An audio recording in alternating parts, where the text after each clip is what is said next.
As we rack up hundreds and hundreds of hours in Animal Crossing New Horizons, many of us are going to start experiencing burnout. We find all the fossils, sell all the turnips, fill up our catalogs, and, well, what's left to make it all interesting? Of course, Nintendo has promised years of frequent updates, but that doesn't help us for those moments when the urge to pick up those Joy-Cons seems non-existent. You aren't alone. You don't need to feel guilty or frustrated. We've all been playing an absurd amount of this game, and feeling less than enthused to play is going to happen. That doesn't mean you will never feel that excitement to play Animal Crossing ever again. It also doesn't mean you have to wipe your save data and start over, though, I mean, that is an option if you think nothing else will work, but we'll get to that. Instead, here are some ideas I hope could help you deal with that dreaded Animal Crossing burnout. This one is a fairly general statement and also feels kind of obvious, but let's just take a moment. Think about what you're currently doing day to day in Animal Crossing. Are you doing a lot of fishing? Maybe you've been terraforming nonstop and now you either aren't ready to commit to another huge project on your island or you just don't know what to do. Instead of continuing the same daily grind, why not try something you don't usually do? You could max out your friendships with villagers to get their framed photos. You could try grinding for Nook Miles, something that's really slow and tedious, but also keeps you completing different tasks in the game. If you haven't worked on your island in a while, maybe consider a new project.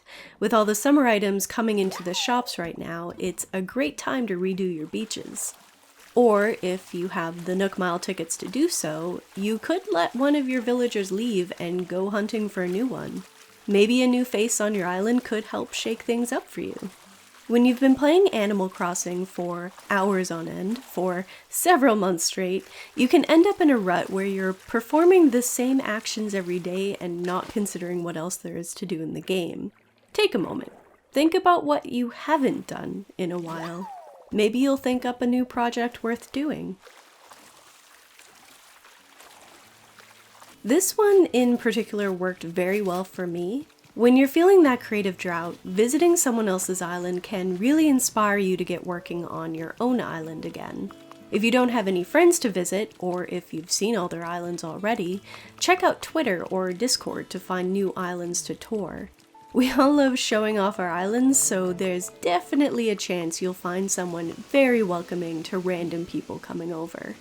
Visiting islands opposite to your own personal island style in particular could help you think up new and creative ways to decorate and terraform. If you time travel, try a different season. New Horizons is my first Animal Crossing game, and the only comparable title I've ever played would be Stardew Valley.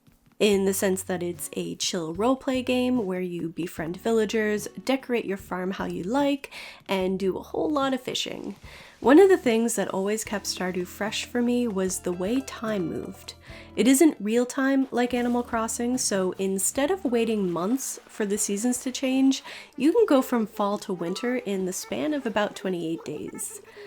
This isn't something I think Animal Crossing should ever implement, but I think if you are comfortable with time traveling to a new season could help push you out of burnout.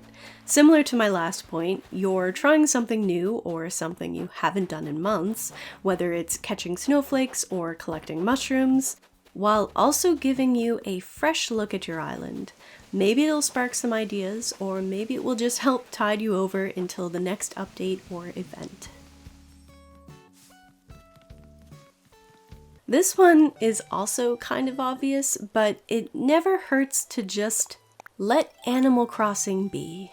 Try playing another game like Stardew Valley or the new Pokemon DLC. Animal Crossing doesn't need to be played every day.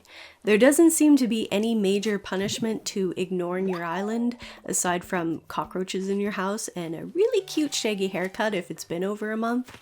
You aren't missing out on anything if you just let it sit for a day or two.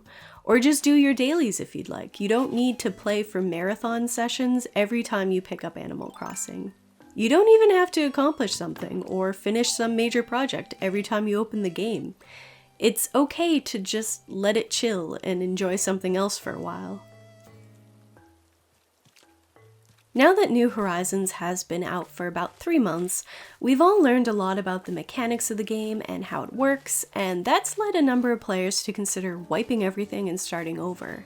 A fresh slate could get you excited again to play, and while it is your game and you can do whatever you'd like with it, I just want to mention some things to consider before you do.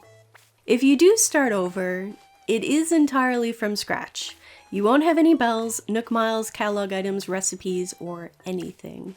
You'll lose all your villagers unless you have friends willing to take them in for a few days until you get your house plot started. If this still sounds appealing to you, then by all means, feel free to restart your game. But as an alternative, I want to suggest a softer reset. This one seems like a lot of work, and it is at first, but it would be less work in the long run. You tear everything on your island down. You bulldoze everything flat.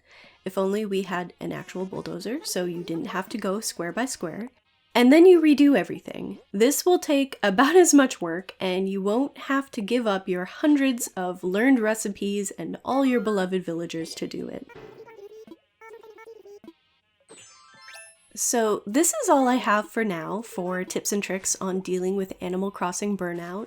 Whatever you decide to do, I hope this at the very least reassures you that you aren't a bad representative resident for not wanting to play the game non-stop.